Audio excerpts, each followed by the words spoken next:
Despite the fact that he's Spider-Man's most iconic rival, Green Goblin is still shrouded in mystery. So let's unravel that mystery, as I'm Will for What Culture, and here are 10 things you didn't know about the Green Goblin. 10. He wasn't meant to be human.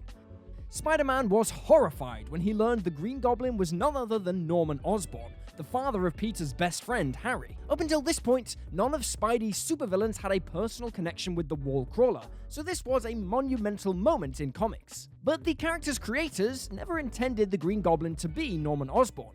Originally, Stan Lee wanted the Goblin to be an ancient creature that was discovered in an Egyptian sarcophagus. Steve Ditko talked Lee out of this idea on the grounds that it was pretty stupid, and the character was all the better for it. 9. The reason why he killed Gwen Stacy. The Goblin's most infamous moment is when he tossed Gwen Stacy off a bridge, causing her to plummet to her death. This incident was so shocking, it overshadowed every other aspect of this story arc. As a result, many readers completely forget why Gobby killed her in the first place. At the time, Norman Osborn had been seemingly cured of his Goblin persona, and had no recollection of his tenure as a supervillain. But when Harry Osborn's drug addiction became public knowledge, Oscorp's stock tanked, causing Osborn to revert to his demented alter ego. Blaming Peter Parker for failing to protect Harry, Norman murdered Gwen Stacy out of spite. However, this was completely retconned in the 6-part series Sins of the Father. In this storyline, it's revealed that Gwen and Norman slept together, causing her to fall pregnant with twins. Or so you'd think, because 8. He never slept with Gwen Stacy. Because Gwen Stacy was a well-liked character, it kind of ruined her a bit when it was revealed she had bared Norman Osborn's children in the Sins of the Father storyline. Readers hated this retcon so much, they wished it could be written out of existence. And in the Sinister War story arc, that's exactly what happened. When Osborn learned he was on the verge of bankruptcy years ago, Mephisto agreed to save his company in exchange for Harry's soul. Norman agreed, which caused his son to be corrupted by demonic power. Mephisto also revealed Norman's deal had tainted his own soul, causing tragedy to follow him everywhere he goes. This means Mephisto is directly responsible for Norman's transformation into the Green Goblin. After Gwen died, Harry Osborn, now corrupted by Mephisto, devised clones from her DNA and spliced it with his father's to create their children. Harry then hired Mysterio to hypnotize Norman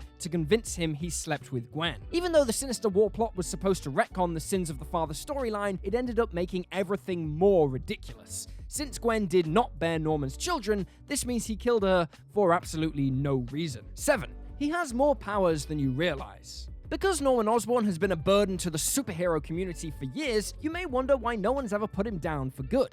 But it's not that simple. The formula that turned Norman into a masked psychopath endowed him with bulletproof skin and a healing factor. His strength has been enhanced so he can lift up to 9 tons. Although that's only half the strength of Spider-Man, Osborn can still hurl a tank, a small plane, or an African bush elephant with ease. This formula also amplified his intelligence, turning him into one of the smartest people on Earth. He proved his genius in 2009's Deadpool 12, when he discovered a cure for cancer. Unfortunately, he chose not to share this revelation with the world because he's Norman Osborn. 6. He became an actual Goblin. During the Millennium, Marvel created a rebooted comic line called Ultimate Marvel. Because some iconic characters were considered too old-fashioned or silly for a modern audience, many heroes and villains were revived, including Green Goblin. Instead of being a costume supervillain who flies on a glider, this incarnation of Norman Osborn transformed into an actual Goblin when he injected himself with an experimental formula. In this form, the Green Goblin has super strength, can leap 100 feet in the air, and shoot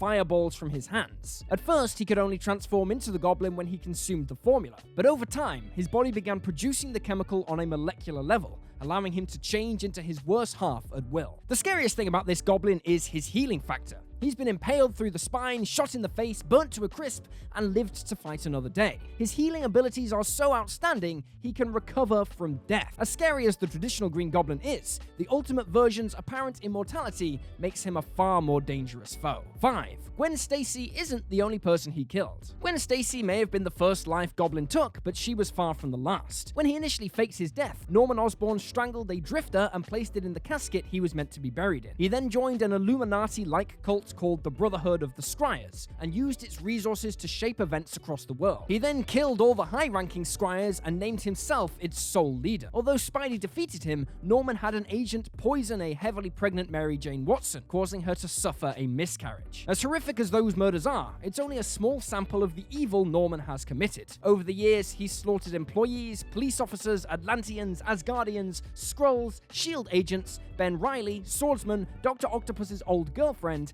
and Flash Thompson. 4. He saved the world. During these secret invasion events, the Skrulls used their shape-shifting abilities to infiltrate Earth. When the Avengers realized this, they battled the Skrull Queen, knowing the Skrulls would surrender if she was killed. By a complete fluke, Norman Osborn managed to get the kill shot, ending the Skrull invasion and saving humanity. Blaming S.H.I.E.L.D. for allowing the infiltration to happen, the president scrapped the counter-terrorist agency and hired Norman to lead his own protective unit, Hammer. Being a master manipulator, it was easy for Norman to turn the world against most heroes, declaring them to be just as culpable as S.H.I.E.L.D. for not recognizing the Skrull threat sooner. He then formed his own Avengers with himself as the leader, the Iron Patriots. While this was going on, Norman led a cabal called the Cabal, where he allowed supervillains like Doctor Doom and Loki to do as they pleased if they supported him. 3. Norman Osborn wasn't the only Green Goblin. In the aftermath of Gwen Stacy's death, Norman Osborn accidentally impaled himself with his own glider, seemingly ending his life. Although Norman was later revealed to be alive, he didn't return for 23 years. But because of Goblin's popularity, the Marvel team cooked up other characters to take the guise of Spider-Man's arch-nemesis. Unsurprisingly, the second Goblin was Harry. After being exposed to the Goblin formula, Harry Osborn adopted his father's mantle and became Spider-Man's enemy. But after speaking to his counselor, Bart Hamilton, Harry was seemingly cured of his psychosis. However, Bart used Harry's knowledge to locate Norman's weaponry and tech, turning himself into the third Goblin. While Daily Bugle reporter Ben Urich was covering a story in Oscorp with his son Phil, the facility was besieged by terrorists. In the conflict, Phil got doused with Goblin formula, turning him into Goblin 4. However, Phil tried to use the Goblin tech to protect humanity, earning him the moniker of Good Goblin. However, despite his many imitators, there's no question Norman will always be the one true Green Goblin. 2. His wife faked her death. As callous as Norman Osborn comes across, he truly loved his wife, Emily. Although they had a blissful marriage at first, Emily caught glimpses of Norman's dark side, which encouraged her to leave him. After she gave birth to Harry, she faked her death and lived abroad for decades. However, Emily came out of hiding when she learned Norman was preparing to kidnap Harry's own children, Normie and Stanley. Stanley was actually the son of Harry's clone, but that's neither here nor there. Disguising herself as a nanny called Emma, Emily kidnapped her grandchildren to ensure Norman couldn't find them. Norman managed to track his grandsons down and manipulated Normie into thinking Spider-Man was the enemy. Believing Norman was a hero, Normie allowed his grandfather to bond them both to the Carnage symbiotes, transforming them into the Red Goblin and the Goblin Child. Normie eventually realized his grandfather was manipulating him and thus abandoned his cause. After Norman was defeated, Harry confronted Emily and told her she was justified to abandon him in order to get away from his tyrannical father. 1.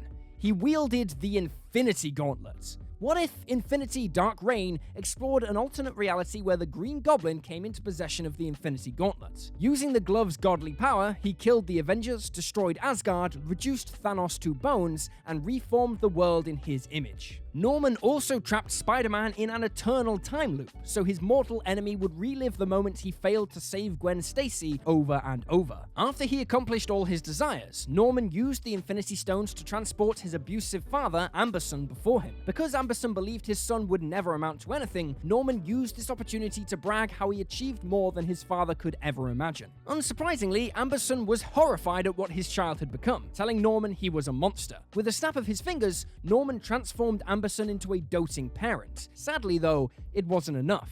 Acknowledging there was nothing he could do to make his father genuinely be proud of him, Norman erased Amberson from the time-space continuum. However, since Amberson never existed, neither did Norman, causing him to vanish out of existence. And there you have it folks, 10 things you didn't know about the Green Goblin. Feel free to drop this video a like if you enjoyed it, and drop me a follow on Twitter at @USlyDogU. I'm Will for What Culture, thanks for hanging out, and I'll see you next time.